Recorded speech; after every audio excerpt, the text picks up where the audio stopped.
Nuestro moderador será Martín Abrisqueta, actor de teatro, cine y televisión, director teatral, dramaturgo, abogado, locutor, conferencista, actualmente presidente de la Sociedad de Gestión Interartis Perú.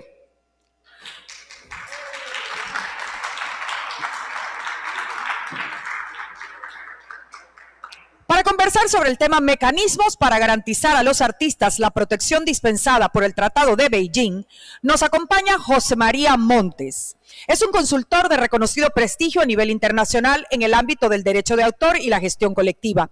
Es además vicepresidente de la Asociación Europea de Sociedades de Artistas y consultor de la Organización Mundial de la Propiedad Intelectual, OMPI. Para él también un aplauso de bienvenida.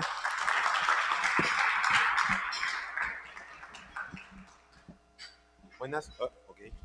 Hola. Muy bien.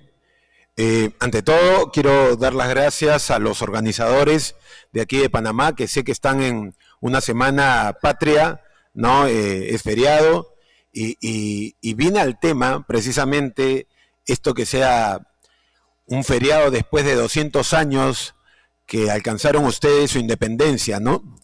Imaginemos a José de Fábregas, el libertador del Istmo. Y quiero ponerle algo interesante porque los otros panelistas en realidad han hecho despertar al público y eso está bueno, ¿no? Pero imaginemos a José de Fábregas que no hubiera aceptado el grito de libertad acá en Panamá, ¿no? Y hubiera dicho, ¿saben qué? Lo que vamos a hacer es continuar con la idea de que aquí todavía no se va a dar la independencia. Hubiera habido una guerra, ¿no es cierto? Hubiera sido todo un quilombo, como dicen algunos, todo un problema. Pero ya los antecedentes de Bolívar, de San Martín, de Francisco de Miranda, ya se venían dando en todos lados. Y lo que hizo inteligentemente José de Fábregas fue firmar y hacer una carta donde le decía a Bolívar lo que había pasado. Porque quería también tener la seguridad de que lo iban a apoyar después a él, ¿no es cierto? Pero ¿qué pasó? Fue sitiado el Istmo, ¿no? Y mamita, ¿ahora qué hago? Pues Fábregas es el libertador del Istmo precisamente por su sagacidad, ¿no? Porque dijo, vamos a hacer las cosas bien, tiene que haber una tregua. Y firmaron una tregua y todo se quedó santo y bueno. Ahora, ustedes se ponen a pensar en el Tratado de Beijing, en el año 2012, en junio de 2012. En realidad cuando se dio, la verdad que la gente dijo, acá no se van a suscribir los países y no va a pasar nada y nosotros como usuarios, ¿no?, de estos trabajos audiovisuales no vamos a tener ningún problema.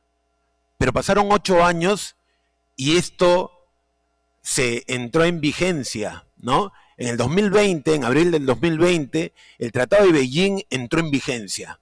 ¿Por qué? Porque los antecedentes que ya venían eran lógicos que se tenía que dar estos cambios de mentalidad de estas personas que explotan la comunicación audiovisual, ¿no? Entonces, esos antecedentes, personas como José María Montes, que la considero, aparte de un gestor jurídico, ¿no?, a nivel no solamente España, en la OMPI y a nivel Latinoamérica, ¿no?, han contribuido para que se dé esta liberación, esta especie de trabajo que no solamente libera a un grupo territorialmente, sino libera a todos los artistas sin diferencia de los países. José María, para nosotros es un gusto porque yo lo he tenido ahí en Perú, en el Congreso de la República. No se puede decir que son lobbies, pero nos ayudaron a nosotros a ratificar el Tratado de Beijing. Dime, ¿cuáles son, así específicamente, los que consideras tú que son los beneficios prácticos para los artistas que se pueden acoger como esta herramienta jurídica del Tratado de Beijing? Sí, esto mejor hola. Hola, ¿funciona? Sí, vale, bien. Gracias, Martín. No, a ver, sí, el Tratado de Beijing libera en el sentido que tú dices, pero no libera en sí mismo. Libera en función de cómo se ha implementado a nivel nacional, cómo se ha implementado en las legislaciones nacionales. Es decir, no me toca a mí hablar ahora de los beneficios del Tratado de Beijing, esa era la ponencia que le correspondía a Paolo. gran compañero nuestro de la OMPI, que por cuestiones familiares no puede estar aquí con nosotros. Bueno, intentaré resumir muy rápido, con grandes titulares, las dos ponencias, entre otras cuestiones, porque como suele ser habitual, dejan la cuestión que a priori puede resultar menos interesante y más técnica para el final, con medio de retraso y la gente supongo que con hambre. Pero bueno, me preguntaba Martín cómo puede utilizarse el Tratado de Beijing o cómo puede constituir el Tratado de Beijing una herramienta que realmente beneficie a los actores. Pues bien, Abel ya ha dicho durante el día de hoy varias veces que el Tratado de Beijing reconoce por primera vez toda una serie de derechos a los actores. El Tratado de Beijing, quiero empezar diciendo que el primer párrafo de su preámbulo dice literalmente o casi literalmente: las partes deseosas de lograr la protección jurídica internacional más eficaz y más uniforme posible de los derechos de los intérpretes sobre sus interpretaciones audiovisuales. Ese es, señores y señoras, el objeto del Tratado de Beijing: lograr la protección eficaz de las interpretaciones audiovisuales. Para ello, pasa inmediatamente a hacer lo que hacen todos los tratados: reconocer a los actores y actrices toda una serie de derechos exclusivos sobre dichas interpretaciones, tanto en vivo como fijadas en grabaciones audiovisuales. Derechos exclusivos sobre los que, si no me equivoco, mañana va a intervenir algún compañero y va a explicarlos. Pero bien, después de avanzar hasta el artículo 11, reconociendo todo tipo de derechos exclusivos, derecho exclusivo de reproducción, derecho exclusivo de autorizar la distribución, derecho exclusivo de autorizar la puesta a disposición, la radiodifusión, la comunicación del público, nos encontramos con el gran artículo 12, que fue el que impidió la adopción de ese tratado durante la conferencia diplomática del año 2000. Porque aquí confluyen dos intereses: el interés del actor y de la actriz a poder participar en la explotación de su interpretación, poder obtener un rendimiento económico, participar en los rendimientos económicos de sus interpretaciones, y el interés del productor por poder tener garantizada la pacífica explotación de su inversión. Es decir, tanto el productor que invierte el dinero como el usuario necesitan certeza jurídica. Es decir, imagínense ustedes un organismo de radiodifusión, un canal de televisión, que adquiere una película de un productor con la incertidumbre de que al día siguiente van a aparecer por allí 20 actores ejercitando sus derechos exclusivos.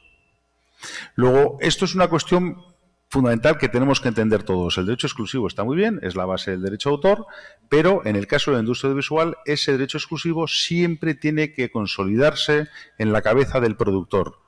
No porque lo quiera el productor, sino porque lo demanda el mercado. Ahora, lo que ocurre es que esta consolidación de los derechos exclusivos en la cabeza del productor siempre ocurre en una situación de desventaja con respecto al productor, desventaja del artista. El artista parte siempre de una posición negociadora de clara inferioridad frente al productor. Y cuando digo inferioridad, no solo me refiero a que el productor tiene un mayor poderío económico, es que además el artista, yo, por lo que conozco, y conozco actores y actrices de varios países del mundo, lo vuestro es vocacional. Es vocacional. Entonces, queréis trabajar una película y el productor también se aprovecha de esa circunstancia. O sea, el productor sabe que si el papel es interesante, os dice: oye, mira, trabajar aquí, yo os doy un sándwich a cambio, muchos de vosotros diríais, ok, porque es una vocación. El productor no es vocacional, el productor lo que quiere es sacar rendimiento a eso.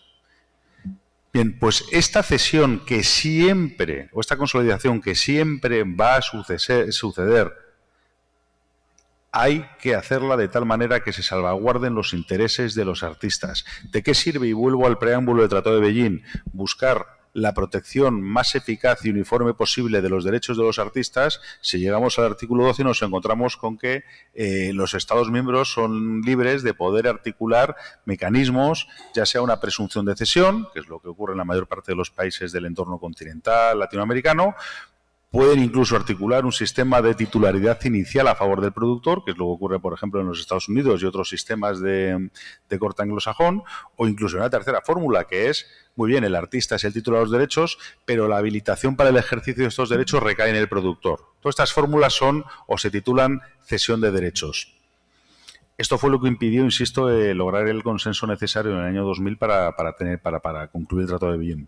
La fórmula con la que se llegó en el año 2011, que fue cuando se en el seno de la OMPI se logró un acuerdo sobre el artículo 12 que permitió la convocatoria de la conferencia diplomática en el año 2012, era básicamente decir, muy bien, vamos a dar por hecho, vamos a dar por bueno que el productor va a consolidar siempre esos derechos exclusivos, vamos a dar por bueno. Cuando digo por bueno es una expresión española que significa vamos a dar por hecho, no es que sea bueno. Que el productor lo va a hacer desde una posición de fuerza y que se va a aprovechar de la inferioridad contractual del artista y de su gran vocación y ganas, incluso ansia de trabajar. ¿Cómo podemos, en este contexto, garantizar que el artista pueda participar del contenido económico de esos derechos exclusivos que le está cediendo al productor? A través de una figura específica que se llama derecho de remuneración. En la mesa que me precedía, creo que ha sido Ernesto, que estaba hablando de, muy bien, yo grabo mi interpretación queda ahí, y yo cómo voy a poder seguir participando en los rendimientos que genera la explotación de mi interpretación. Pues aquí lo mismo. Yo soy un artista, un actor, firmo con un productor, le cedo todos mis derechos, a cambio generalmente de nada o casi nada, una cantidad mínima. Todo esto depende del poder negociador, tanto individual como colectivo del artista. Poder negociar individual, bueno, pues igual en Hollywood hay alguien que tiene capacidad de firmar por $7 millones su contrato. A ese no le interesan los derechos de remuneración, eso os lo garantizo. O a nivel colectivo, a través de un sindicato. Pero la experiencia también me dice que el único sindicato verdaderamente potente, en el sentido de que es el único sindicato que es capaz de arrancar condiciones dignas a los productores, es precisamente el sindicato estadounidense, Screen Actors Guild, AFTRA. ¿Por qué? Porque es una industria de primer orden allí. ¿Y por qué? Porque además allí estos son capaces de irse a la huelga. Y ya lo han hecho. Y si se van a la huelga, hunden Hollywood. Y si hunden Hollywood, están dando un buen mordisco a la economía estadounidense. Con lo cual, este sindicato sí que es capaz de conseguir, digamos, que los artistas, por la explotación de sus interpretaciones, reciban lo que se conoce como residuals, que no deja de ser un derecho de remuneración que no nace de la ley, sino de un convenio colectivo. Pero insisto, quitando este sindicato, el resto de sindicatos no tienen esa capacidad, al menos no tienen esa capacidad en relación con los derechos de propiedad intelectual. Los sindicatos juegan un papel determinante en otra serie de cuestiones, como pudieran ser las condiciones laborales, cuestiones como el desnudo, cuestiones como las condiciones para la contratación de menores, pero no para negociar pago de derechos contractuales, regalías o residuals. Bueno, pues el Tratado de Beijing, en ese artículo 12, tras anunciar todas esas posibles fórmulas para la consolidación de los derechos exclusivos en la cabeza del productor, introduce la fórmula mágica en su tercer apartado. Con independencia de la cesión de los derechos a que se refiere el párrafo 1, las partes contratantes podrán prever en sus legislaciones un derecho de remuneración a favor de los artistas por cualquier uso de sus interpretaciones fijadas en grabaciones audiovisuales, incluido, y sigo citando literalmente, incluida la radiodifusión, comunicación al público y puesta a disposición. Abel se ha cansado hoy de repetir que esto es el primer instrumento internacional que prevé esta posibilidad. Hoy en día en la OMPI, por ejemplo, llevan desde el año 2015, creo que es, Abel, discutiendo una propuesta del GRULAC sobre los derechos de los artistas en el ámbito musical. Muchos de ustedes habrán visto el playlist en Netflix y cómo se pelean con la industria discográfica y estos no cuentan con el instrumento que cuentan ustedes, no cuentan con este artículo 12.3. Bueno, pues eso era básicamente mi intervención, es decir, que el Tratado de Beijing, para poder, como dice Martín, liberar a los actores, yo prefiero decir más que liberar, por lo menos garantizarles vivir dignamente de su trabajo. Ese objetivo se cumple con derechos de remuneración como ya existen en muchos países y creo que esta semana aquí están todos los compañeros dando fe de ello. Es decir, como muchas entidades latinoamericanas en países donde sí que se han instaurado estos derechos ya están cobrando de plataformas como la todopoderosa Netflix, por poner un ejemplo. Y hay un elemento más, antes de terminar, y es que el derecho de remuneración no vale de nada si no está sujeto a gestión colectiva obligatoria. Y digo bien, obligatoria, porque nos encontramos también con países que sí, que hay gestión colectiva, pero no es obligatoria. Al no ser obligatoria la gestión, esto lleva a que el usuario diga, yo a ti solo te voy a pagar por tus miembros, porque como la gestión colectiva no es obligatoria, mañana puede venir alguien que no sea miembro tuyo a exigirme los derechos, cosa que sabemos que nunca va a pasar. Con lo cual, doble garantía o doble condición, digamos, para garantizar esto que quería Martín.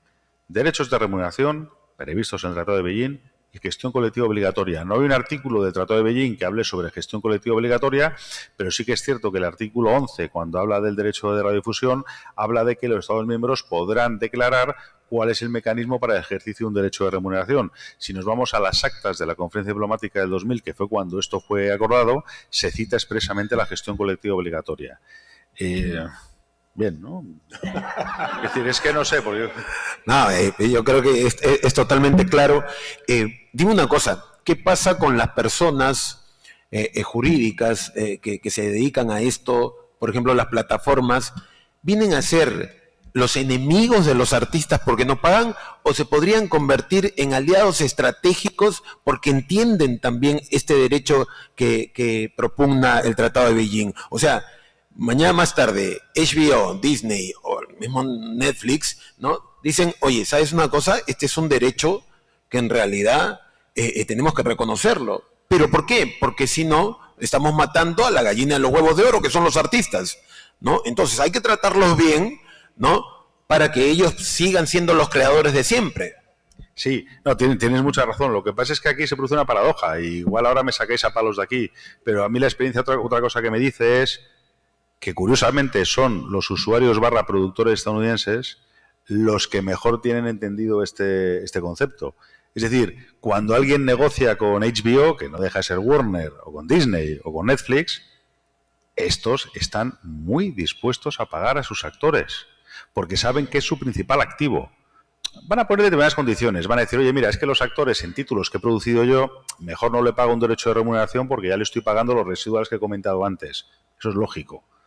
Pero nos vamos a Ecuador, por ejemplo. En Ecuador igual no tienen la suerte que tienen en Hollywood, no están cubiertos por un convenio de esta naturaleza, con lo cual les queremos cuidar, tienen el derecho reconocido, lo vamos a pagar encantados. Esto sí que suele ocurrir con los usuarios estadounidenses. Ya sé que esto puede sonar a herejía. Sin embargo, todos vosotros sabéis que cuando vais a negociar con una radiodifusora nacional o con una plataforma nacional, van a poner todo tipo de pegas para pagar. Es decir, ellos la luz la pagan, eso no le quepa ninguna duda, pero al actor no le pagan. Bueno, pues, pero sí, es cierto, quizás seguir cambiando el chip, y yo creo que sería necesario también contar con la ayuda de los gobiernos para darse cuenta de que, al fin y al cabo, es decir, si quieren tener una industria audiovisual de calidad, quieren fomentar el talento, la creatividad, qué menos que pedir una mínima participación en los ingresos que obtienen. O sea, el panel anterior han hablado mucho de la pandemia. Es decir, oye, en la pandemia estos tíos hicieron un negocio, a Ernesto le fue muy bien con la pandemia. Pero imaginaros cómo le fue a Netflix en la pandemia. Toda la población mundial conectada a la televisión 24 horas al día. Y aquí nadie ha dicho nada. Muy bien, me parece que el tiempo es tirano en esta ocasión, así que vamos a agradecer a nuestro José María Montes. A ver. No, es que me están mirando con caras extrañas, entonces yo decía, si hay alguna pregunta, por favor, en el público, que levanten la mano. Acá, Alejandra de Costa Rica.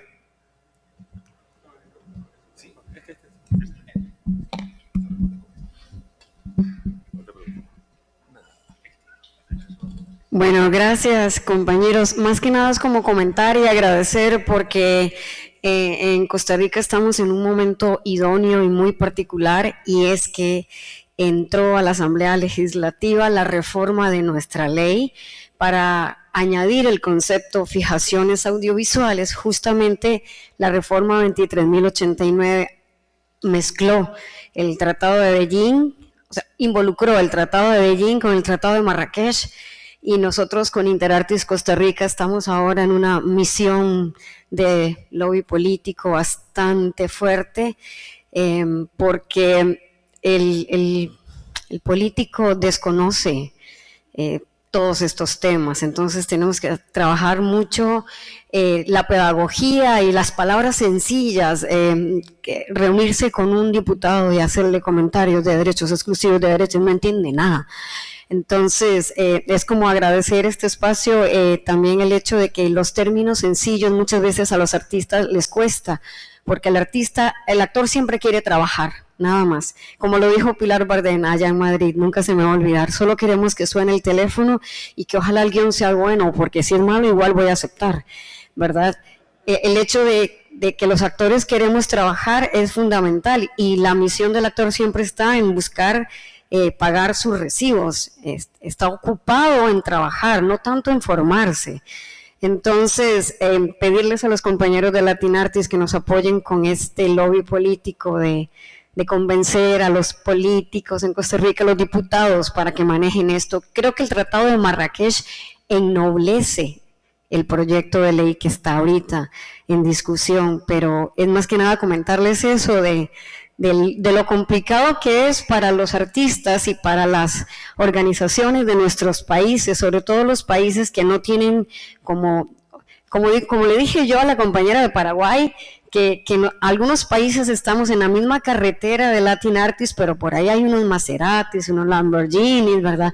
Nosotros somos un bocho del 72, pero ahí vamos en la misma autopista, solo que con las grandes diferencias de que con ustedes aprendemos de todo el trayecto que llevan adelante y el respaldo, así que es sobre todo eso también, y pedir la facilidad de algunos términos, porque uno escucha a José María y uno dice, wow, se la sabe toda, pero no siempre el artista domina esas palabras, y hay mucha gente que tiene un temor terrible a hacer preguntas para no parecer tonta.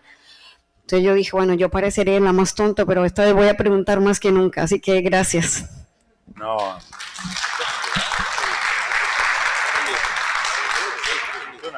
No, Alejandra, no, desde luego, no hay pregunta tonta, hay respuesta tonta, pero pregunta tonta no hay. A ver, la diferencia entre un artista y un político es crucial. El político le pagamos todos para que sepa estas cuestiones. Es decir, lo que no es admisible es que tú mañana te reúnas con alguien del Ministerio de Cultura y te digan, yo no sé qué decir fijación audiovisual. Si no le estamos pagando, le estamos pagando a sus asesores. Y antes decía Martín, la reunión que tuvimos ayer en el Parlamento, le daba reparo hablar de lobby. Estamos haciendo lobby. Costa Rica hemos estado en muchos países y, por supuesto, Abel lo puede ratificar, estamos abiertos a cualquier tipo de cooperación, o sea, en ese sentido. Bueno, nos han hecho una tijerita, no sé qué significa eso, por favor. Sí, y eso que hemos estado 7 minutos. 7 minutos hemos estado. Muchas gracias a todos. Será hasta mañana a las 10 de la mañana.